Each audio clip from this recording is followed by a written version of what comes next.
گزشتہ 4 ساڑھے 4 ماہ کے عرصے میں جب سے جعفری کی اس کے گھر میں آمد و رفت شروع ہوئی تھی، صرف ایک بار ایسا ہوا کہ جعفری اکیلا ہی آیا تھا، مگر آنے سے قبل اس نے سلمان کو بتا دیا تھا کہ وہ کس وقت اس کے فلیٹ پر پہنچے گا۔ سلمان نے نئی جھلکتی ہوئی کار غور سے دیکھی جو سڑک کے کنارے راج ہنس کی طرح پر پھیلائے کھڑی تھی۔ بلڈنگ کے دریچوں سے 2 نوجوان عیسائی لڑکیاں جھک جھک کر کار کو دیکھ رہی تھیں۔ سلمان نے سوچا، جھلکتی ہوئی شاندار کار دروازے پر کھڑی ہو تو لڑکیوں پر روب تو خوب پڑتا ہے۔ اس نے غور کیا کہ دونوں لڑکیاں اسے دیکھ کر مسکرائی بھی تھی۔ سلمان نے اپنی ٹائی کی گرہ درست کی، انگلیوں سے سر کے بالوں میں کنگھی کی اور گردن اونچی کر کے زینے کی سیڑھیاں چڑھنے لگا۔ کمرے میں جا کر اس نے دیکھا جعفری صوفے کی پشت پر گردن ٹکائے، ٹانگوں کو بے تکلفی سے پھیلائے اطمینان سے سگریٹ پی رہا تھا۔ اس وقت وہ ہلکا سلیٹی سوٹ پہنے تھا، ٹائی شوخ رنگ کی تھی۔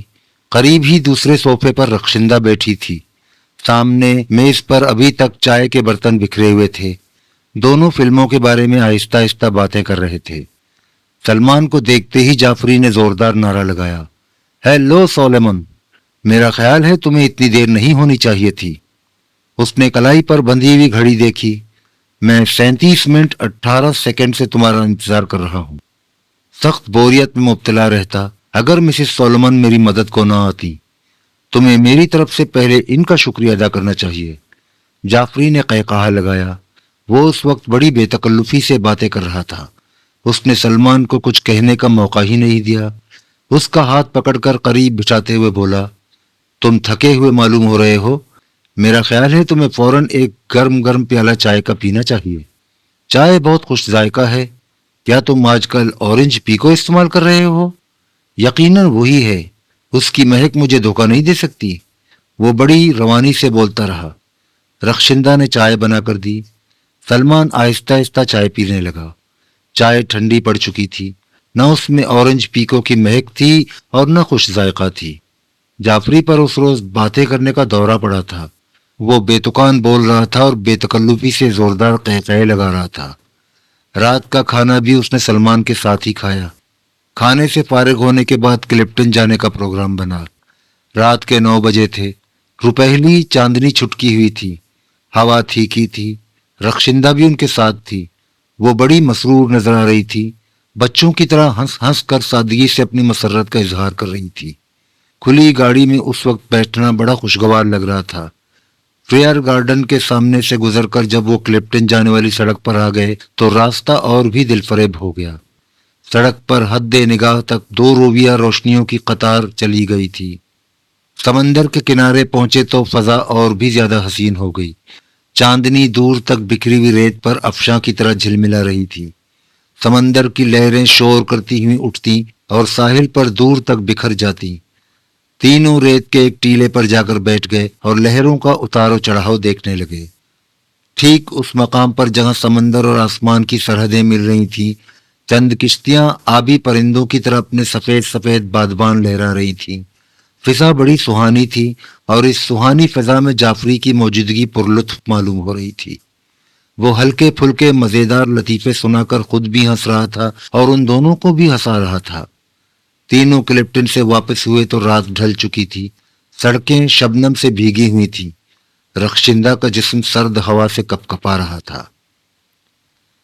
سلمان کے گھر میں جعفری کی آمد و رفت جاری رہی۔ اب وہ اکثر سلمان کی غیر حاضری میں بھی آ جاتا اور گھنٹوں بیٹا بے تکلفی کے ساتھ رخشندہ سے باتیں کرتا رہتا۔ ایک بار وہ اس کے لیے ایک قیمتی گھڑی لے کر آیا، ہنس کر بولا، لندن سے میرا ایک دوست لایا تھا، اسے یہ بھی پتہ نہیں کہ میں نے ابھی شادی نہیں کی۔ جب گھر میں بیوی موجود نہ ہو تو بھلا لیڈیز واچ کا کیا مصرف ہو سکتا ہے۔ اس نے خود اپنے ہاتھ سے رخشندہ کی کلائی پر گھڑی باندھ دی۔ گھڑی واقعی خوبصورت تھی اور رخشندہ کی گوری گوری کلائی پر سج رہی تھی۔ اس کے بعد بارہا اتفاق ہوا کہ رخشندہ کے لیے جعفری کچھ نہ کچھ لے کر آتا۔ سلمان نے ایک دفعہ دبی زبان سے منع بھی کیا، مگر جعفری نے اس کی بات قہقہوں میں اڑا دی۔ اگر میرے پاس ایک عدد بیوی نہیں ہے تو اس کا مطلب یہ نہیں ہو سکتا کہ میں کوئی خوبصورت چیز نہیں خرید سکتا۔ سولومن، تم مجھ پر اس طرح ظلم نہیں کر سکتے۔ شاپنگ میرا محبوب مشغلہ ہے اور کسی خوبصورت چیز کو خرید کر الماری میں سجانے کا میں قائل نہیں۔ میں اپنا گھر میوزیم بنانا نہیں چاہتا، اور اب تو یہ گھر بھی میرے گھر کا ہی ایک حصہ بن گیا ہے۔ بات بھی کچھ ایسی ہی تھی۔ اب وہ سلمان کے یہاں بڑی بے باکی سے مسکراتا ہوا تھا اور آتے ہی لاؤبالی پن سے کوٹ اتار کر صوفے پر ڈال دیتا، ٹائی کی گرا ڈھیلی کرتا اور سلمان کی بیوی سے کہتا، کیا آج رات کے کھانے پر شامی کباب ممکن ہو سکتے ہیں؟ میرا خیال ہے کہ آج شامی کباب ضرور کھائے جائیں۔ وہ اپنی فرمائش بے دھڑک بتا دیتا، ذرا بھی تکلف سے کام نہ لیتا۔ سلمان سے اس کے مراسم روز بروز گہرے ہوتے جا رہے تھے۔ دفتر میں بھی وہ اس سے اس طرح پیش آتا۔ اس بڑھتے ہوئے ربط ضبط کا اثر یہ ہوا کہ دفتر والوں پر سلمان کا بھی روب پڑنے لگا۔ اب اس کی خوب خوشامدیں ہوتی، طرح طرح سے اسے خوش کرنے کی کوشش کی جاتی۔ کسی کا جعفری سے کوئی کام ہوتا، وہ سفارش کے لیے سلمان کو پکڑتا۔ بات بھی کچھ ایسی تھی کہ سلمان اگر جعفری سے کسی کی سفارش کر دیتا تو اس کا کام بن جاتا۔ مگر ان تمام باتوں کے باوجود سلمان ان دنوں پریشان رہتا۔ اسے اپنے گھر پر جعفری کا روز روز آنا جانا پسند نہ تھا۔ جب سے جعفری کی آمد و رفت شروع ہوئی تھی، رخشندہ اس سے بے نیازی برتنے لگی تھی۔ اس کی حیثیت جعفری کے مقابلے میں گھٹ کر دوسرے درجے پر آ گئی تھی۔ جعفری کی موجودگی میں وہ احساس کمتری میں مبتلا رہتا۔ انہی دنوں ایک سپہر کو وہ دفتر سے واپس آیا تو بیوی گھر پر موجود نہیں تھی۔ جنت نے بتایا کہ وہ جعفری کے ساتھ کار میں بیٹھ کر گئی ہے۔ یہ پہلا موقع تھا کہ وہ اس طرح جعفری کے ساتھ تنہا گئی تھی۔ سلمان کو اس کی یہ حرکت سخت ناگوار گزری۔ جھنجھلاہٹ میں اس نے چائے بھی نہ پی۔ شام ہو گئی مگر دونوں واپس نہ آئے۔ سلمان بے چینی سے کمرے میں ٹہلنے لگا۔ اندھیرا گہرا ہوتا جا رہا تھا۔ رات ہو گئی۔ اس نے گھڑی دیکھی، 8 بج رہے تھے، پھر 9 بجے، 10 بجے۔ رات سنسان ہو گئی، سناٹا پھیلنے لگا۔ سلمان تھک کر بستر پر لیٹ گیا۔ 11 بجنے کے کچھ دیر بعد دونوں واپس آئے۔ دروازہ سلمان نے ہی اٹھ کر کھولا۔ جعفری نے اسے دیکھتے ہی کہا، ارے تم ابھی تک سوئے نہیں؟ تم یقیناً جاگ رہے تھے۔ میں شرط بدنے کو تیار ہوں۔ وہ بے تکلفی سے ہنس رہا تھا۔ رخشندہ البتہ خاموش تھی۔ وہ سلمان کی نظر بچا کر جھٹ دوسرے کمرے میں چلی گئی۔ دونوں فلم دیکھ کر آئے تھے۔ جعفری کچھ دیر فلم کی تعریف کرتا رہا، پھر اٹھ کر چلا گیا، مگر چلتے چلتے سلمان سے کہتا گیا، سولومن، RD برانچ سے تمہارے خلاف سخت نوٹس آیا ہے۔ تم کام سے غفلت برت رہے ہو، یہ درست نہیں۔ کل صبح دفتر میں مجھ سے مل لینا۔ سلمان کا نصف غصہ تو اس اطلاع سے رخصت ہو گیا۔ وہ سوچنے لگا، RD برانچ والوں نے اس کے خلاف کیوں شکایت کی؟ ضرور اس سے کوئی غلطی سرزد ہو گئی۔ ان دنوں وہ کام کی طرف سے لاپرواہی بھی بہت برت رہا تھا۔ وہ اسی سوچ میں بیٹھا تھا کہ بیوی نے آ کر کہا، آپ نے کھانا کھایا؟ سلمان نے روکھے پن سے کہا، نہیں۔ رخشندہ پہلے ہی سہمی ہوئی تھی۔ اس نے رسان سے کہا، میں ابھی کھانا گرم کر کے لاتی ہوں۔ خادمہ کو جگانے کی بجائے وہ خود ہی جھپاک سے باورچی خانے میں چلی گئی۔ سلمان نے منع بھی کیا مگر وہ باز نہ آئی۔ باورچی خانے میں برابر برتنوں کے کھڑکنے کی آوازیں ابھرتی رہیں۔ ذرا دیر بعد رخشندہ کھانا لے کر آ گئی۔ وہ ابھی آگ کے سامنے سے اٹھ کر آئی تھی۔ اس کے رخسار شعلوں کی تپش سے تمتما رہے تھے، آنکھوں میں ستارے جھلملا رہے تھے، بالوں کی لٹ بکھر کر ماتھے پر آ گئی تھی۔ اس آبتاب نے اس کی دلکشی اور بڑھا دی تھی۔ وہ اس وقت خوبصورت اور دلربا نظر آ رہی تھی۔ وہ جلدی سے چھوٹی میز اٹھا کر لائی، اس پر کھانا لگایا اور قریب بیٹھ کر انتظار کرنے لگی کہ وہ کھانا شروع کرے، مگر سلمان روٹھے ہوئے بچے کی طرح منہ پھلائے خاموش بیٹھا تھا۔ آخر بیوی نے نوالا بنایا اور اس کے منہ کے قریب لے جا کر بولی، آپ کو میری قسم، تھوڑا سا کھا لیجئے۔ لیکن سلمان نے اس کا ہاتھ جھٹک دیا، بگڑ کر بولا، ایک بار کہہ دیا کہ مجھے بھوک نہیں، پھر تم مجھے کیوں پریشان کر رہی ہو؟ میں اس وقت کھانا نہیں کھاؤں گا۔ وہ دوسرے کمرے میں جا کر بستر پر لیٹ گیا۔ رخشندہ دیر تک کھانے کے قریب سر جھکائے خاموش بیٹھی رہی، پھر برتن اٹھا کر باورچی خانے میں چلی گئی۔ رات کے سناٹے میں ذرا دیر تک برتنوں کی کھڑکھڑاہٹ ابھرتی رہی۔ باورچی خانے سے نکل کر وہ سڑک پر کھلنے والی کھڑکی پر جا کر کھڑی ہو گئی، پھر آہستہ آہستہ کمرے کے فرش پر ٹہلنے لگی۔ سلمان بستر پر لیٹا بیوی کی ہر حرکت دیکھتا رہا، ہر آواز، ہر آہٹ سنتا رہا۔ چند منٹ بعد وہ کمرے میں آئی اور ہولے ہولے چلتی ہوئی اس کے سرانے کھڑی ہو گئی۔ وہ اس کے چہرے پر جھکی۔ سلمان نے آنکھیں بند کر لی اور رخشندہ کی تیز تیز سانسوں کا لمس محسوس کرنے لگا۔ وہ کمرے سے باہر چلی گئی، پھر اندر آئی۔ کئی بار وہ کمرے میں آئی اور چند لمحے رک کر دوسرے کمرے میں چلی گئی۔ وہ اس وقت بڑی بے چین معلوم ہو رہی تھی۔ سلمان نے بستر پر لیٹے لیٹے سوچا، اسے اس طرح بیوی کو پریشان نہیں کرنا چاہیے۔ وہ خواہ جذباتی ہو گیا تھا۔ اسے اپنی بیوی پر شبہ نہیں کرنا چاہیے۔ وہ جعفری کے ساتھ پکچر دیکھنے ہی تو گئی تھی۔ کون سا ایسا بڑا جرم ہو گیا جس کی وہ یہ سزا دے رہا ہے؟ اسے رخشندہ پر اعتماد کرنا چاہیے۔ آخر وہ اس کی شریک حیات ہے، اس سے پیار بھی کرتی ہے، ورنہ وہ اس قدر بے قرار نہ ہوتی۔ یہ یقیناً اس کے قدامت پسند خاندانی پس منظر کا اثر ہے جو وہ اس طرح شک و شبے کی نظروں سے اسے دیکھ رہا ہے۔ اس کے باپ میں اور اس کی عمر میں چوتھائی صدی سے بھی زیادہ کا فرق ہے، اور اس چوتھائی صدی میں زندگی کہاں سے کہاں پہنچ چکی ہے۔ اسے زندگی کو اپنے باپ کی آنکھوں سے نہیں دیکھنا چاہیے۔ وہ سخت قدامت پسندی کا مظاہرہ کر رہا ہے۔ سلمان بستر چھوڑ کر اٹھا اور آہستہ آہستہ چلتا ہوا دوسرے کمرے میں گیا۔ رخشندہ صوفے پر تھک کر سو گئی تھی۔ تیز روشنی میں اس کا چہرہ بڑا معصوم نظر آ رہا تھا۔ اس کے جسم کا ایک حصہ صوفے کے نیچے جھول رہا تھا۔ کھڑکی سے ہوا کے سرد جھونکے اندر آ رہے تھے۔ وہ بے خبر سو رہی تھی۔ سلمان نے آہستہ سے جھنجھوڑا اور بڑے پیار سے بولا، یہاں کھلی ہوا میں کیوں لیٹی ہو؟ طبیعت خراب ہو جائے گی۔ رخشندہ نے آنکھیں کھول کر دیکھا اور اس کے بازو کا سہارا لے کر اٹھ بیٹھی۔ سلمان دفتر سے واپس آیا تو اس روز بھی رخشندہ گھر پر موجود نہ تھی۔ وہ جعفری کے ساتھ سلمان کی غیر موجودگی میں باہر چلی گئی تھی۔ اب وہ اکثر اس طرح جعفری کے ساتھ گھومنے چلی جاتی، مگر نہ تو سلمان نے کوئی باز پرس کی اور نہ رخشندہ نے کبھی صفائی پیش کرنے کی کوشش کی۔ پھر ایسا ہوا کہ وہ موجود بھی ہوتا تو جعفری صرف تکلفانہ پوچھتا، کیا تم پکچر دیکھنے کے موڈ میں ہو؟ اور فوراً کہتا، تم یقیناً تھکے ہوئے ہو، تم کو آرام کرنا چاہیے۔